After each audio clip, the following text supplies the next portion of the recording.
քանի որ մենք այդ նպատակներին խնդիրներ լուծել ենք, շատ կարևոր է ունենալ համակարգ, որ մեզ հետ չպտտի, այսինքն նվազագույն պարենային զամբյուղ եւ սպառողական զամբյուղ, եւ ես արդեն առիթ ունեցել եմ ասելու, որ մենք պետք է դա գնաճի հետ կապենք եւ գնաճով բան անենք, վերանայենք, ինդեքսացիայի ենթարկենք, բայց ստեղ մենք մի խնդիր ունենք լուծելու, այս համակարգը պետք է մի քիչ հետաձգված գործելու, որովհետեւ որպեսզի մեր բյուջետային process-ները նաև կանոնակարգերը չխառնենք ամեն ինչը իրար, այսինքն 2028 թվականից դա կմտնի ուժի մեջ, որպեսզի նախորդող շրջանի գնաճի տնտեսական աճի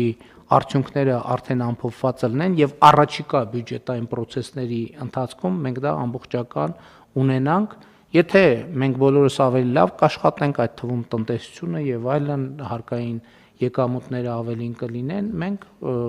կնայենք, բայց մեր նպատակը, ընդ որում ես ուզում եմ էլի այս ֆունդամենտալ ձևով արձանագրենք, էլի ամենայն հարգանքով, բայց ես այդ տողերի միջև շատ տարբերություն չեմ դնում, ես չեմ տեսնում տարբերություն քաղաքացին,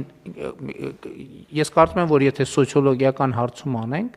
մեր թոշակառուների գոնե 97%-ը կասի ինձ չի հետաքրքրում ես բյուջետային որ տողով եմ այդ թոշակը ստանում, այդ գումարը ստանում։ Կարևորը որ ես ստանում եմ այդ եւ մեխանիզմն էլ